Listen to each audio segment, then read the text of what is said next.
Hey, what's up? Justin here. Welcome to 65 Drums. Today I want to talk about my hybrid drum set versus my Roland TD30K drum set. Some people have asked me, Justin, do you like the hybrid drum set more or the Roland TD30K more? This is a legit question. It might be kind of simple on the surface because obviously I'm playing the hybrid drum set a lot more than I play my Roland TD30K, but it still is an interesting discussion. So we're going to get into the pros and cons of both options because, hybrid drum sets, I'm going to admit it, they're not for everybody. Even though it's my preferred method of playing electronic drums, hybrid drumming is definitely not for everybody. On the other hand, some people will not be able to live with a regular standard electronic drum set. There are some people that absolutely despise like the Roland TD11, the Roland TD15, the Roland TD25, or even like an Elisa's Crimson. There's some people that can't live with themselves if that's what they have to play day in and day out, so they have to go the hybrid route. So today I'm just going to break down the pros and cons, just a little bit of my experience. I've played both of them live, I've practiced on both of them, I've gotten a lot of experience going the hybrid route and going the regular pure electronic drum route. And I want to talk about the tag, the title hybrid drum set first, because it's a really wide ranging. Hybrid drums can mean anything from having an acoustic drum set with one snare trigger all the way to what I have right here, which has no acoustic elements except for the shells. The heads are all mesh, there's sensors inside of every single drum, and all the cymbals are rubber, no acoustic elements except for the shells themselves. So the good stuff about going this route is, number one, they look freaking awesome. This may seem kind of childish and kind of stupid, but it does make a giant difference. What's the number one thing that you hear every single time someone says they don't like electronic drums?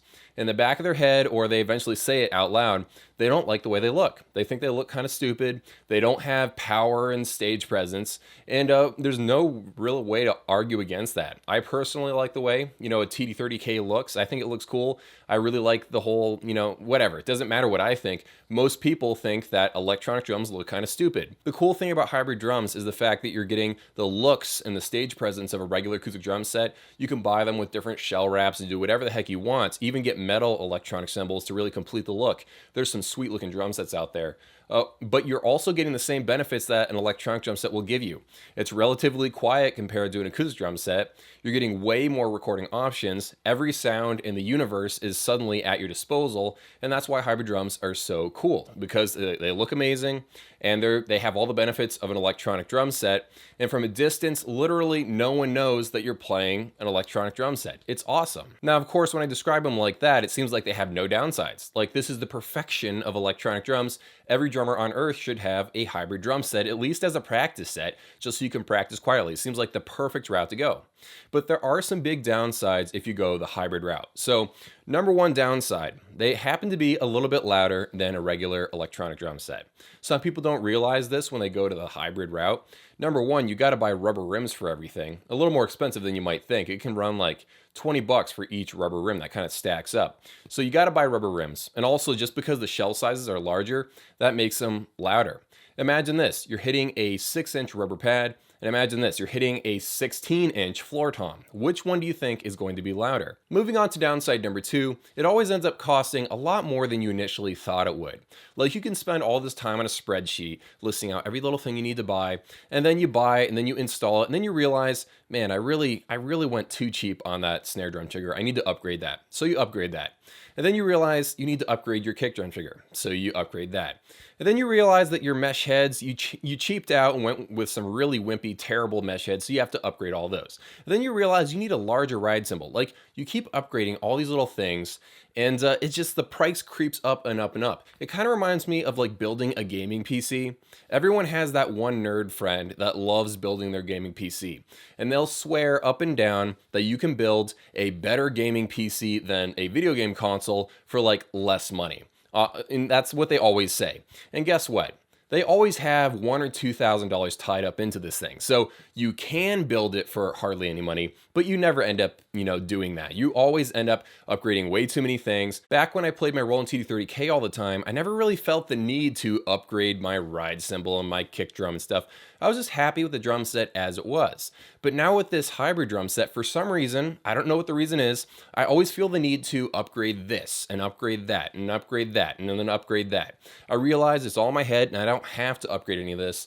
but you end up doing it anyway. Just like when you're building a gaming PC or whenever you're building anything else, you always end up spending more and more money when you're the one personally choosing all the bits and pieces and putting it all together yourself. Now, to be honest, those are minor downsides. They're not really that bad. They're just kind of irritating. The big downside of playing a hybrid drum set is the fact that it's an absolute pain in the butt to set up and tear down, set up and tear down. Everybody knows that acoustic shells are an absolute pain in the butt. Countless backs have been thrown out trying to lug all these giant cymbal stands and kick drum shells up and down, flights of stairs in the back of tiny little theaters and stuff. No one takes up more space in a trailer than the drummer, just because drum sets are so huge. With electronic drums, like classic electronic drums, like an Elisa's Crimson or something, they don't take up that much space. In fact, you can actually keep the drum pads on the drum rack if you are feeling slightly careless. Just fold it in half, put that in your trailer, strap it against the wall, and you're good to go. If you want to go the careless route, I've done that plenty of times. Or you could be, nice about it and just like wrap all of them in blankets and put them in a giant bag.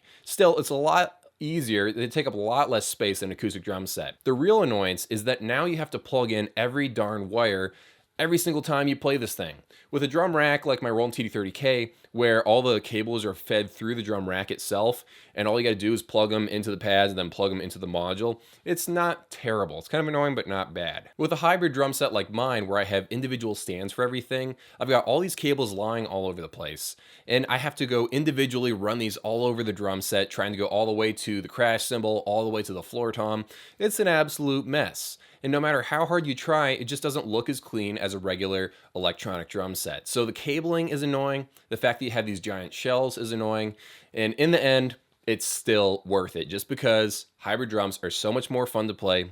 22-inch bass drum, you're playing acoustic sizes, it looks amazing on stage. It's incredibly annoying, but in my mind, it's still worth it. So I can complain as much as I want about the downsides of hybrid drumming, but I still feel like the upside is still way better. Just hybrid drums, in my opinion, are the way to go for me personally. But of course, I can't stop the video there. Now I gotta go to the other side and talk about the pros and cons of buying a classic electronic drum set, like a Yamaha DTX 720K, or a Roland TD25, or an Elisa Strike Pro. There are pros and cons. There are good things about buying that stuff versus buying a hybrid drum set.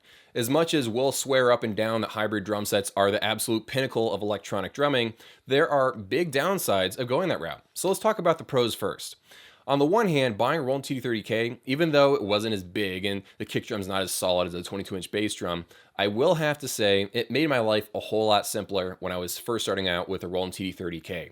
When you're first getting into electronic drumming, first learning the drum module, first learning what mask time is, what threshold is, what read trigger cancel is, what all that crap in the settings is, it's easier to start off with something that's tuned to work right out the box. And that made my life a whole lot simpler. When you buy a hybrid drum set, the first thing you got to do is decide what kind of drum trigger you want to buy. I made a whole video about every single drum trigger company out there on the market, and it was actually kind of overwhelming just to go through all those different brands. Should I buy a center mounted trigger? Should I buy a side mounted trigger? Should I buy one that's made of magnets? Should I buy one that's wireless? Should I buy one from this company, from that company? Which one is the best for the price? Like, there's an endless amount of options just for your drum triggers. Now you have the exact same dilemma when you're trying to decide what mesh head you want to buy. If you want to go see a comparison of like a third of all the mesh heads out there in the market, I recently did a versus video, and I just went over all these different mesh heads, and you have to decide which one of these dozen different types you want to buy. And after you do that, you got to decide what kind of cymbals you want to buy. And after that, you got to decide what kind of drum module you want to buy. And after that, you got to go and individually buy all the cables to feed to all these pads. And then you got to go find a shell pack from Craigslist. So there's a lot that goes into this versus just, paying online and then getting a drum set mailed to your door in like 5 days. So buying a regular electronic drum set is just a lot simpler, and you're ready to play right out the box. With a hybrid drum set, there's a lot of dialing in that needs to happen. I fully remember the hours I've spent moving drum triggers 1 inch up and then 1 inch down and then moving them around and like all this stuff, and then trying to mess with mask time and threshold and stuff. I'm not trying to make it sound impossible. It's definitely not impossible. It just takes some patience. And if you don't want to spend the time, then buying a pre-made drum set is probably a little bit easier. Now, of course, I do need to mention here, I can't complete this video without saying that you can buy hybrid drum sets that are already pre-made. Like Drumtech sells a whole host of hybrid drum sets that already did all the work for you. Diamond Drums, they have a whole range of electronic drums that are already pre-made. Jobecki, feel. There are companies that will do this for you, so you don't have to do it that way. Generally, those options will be a tad more expensive, so that's why most people will buy the individual triggers and install it themselves. Okay, so moving back to classic electronic drums, the second thing that I really like about them is how dang portable they are.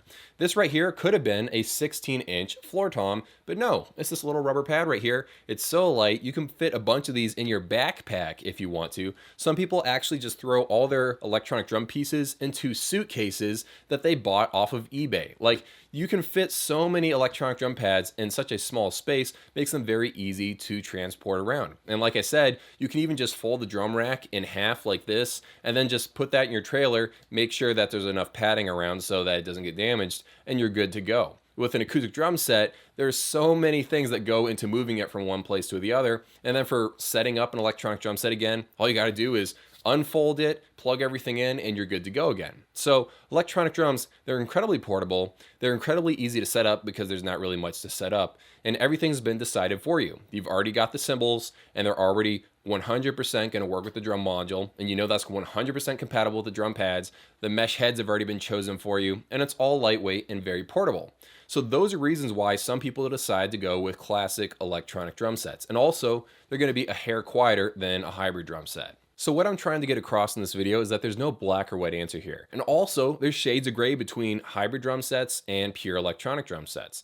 One really good example of this is Siren 2173. Look at his channel. He's got an Elisa Strike Pro, and he's also got like a 22-inch bass drum. He's still got portability because those shells aren't that tall. He's got the drum rack, so cable management is easy, but he's also got the feel of a full 14-inch snare drum, and of course, he's got that huge kick drum. So he's sort of going halfway between the two, and for some people, that is the best option. For me, I'd rather go full hybrid because I want to have the full-size floor tom, the full-size high tom, the full-size snare drum, and I want it to look as close to acoustic as humanly possible. And other people, they'd rather have portability over looks, because honestly, it's all in our heads anyway. Whatever you need to make great music is where you should go. If you have any thoughts or comments on this, leave that down below. And while you're down there, I want to figure out what kind of drum sets everyone has who's watching me. Do you have a Yamaha drum set? Do you have a Roland drum set? Do you have an Elisa's drum set? Let me know down in the comments below. Hope you guys have an amazing day. Thanks for taking the time to watch this, and I'll see you guys in a few.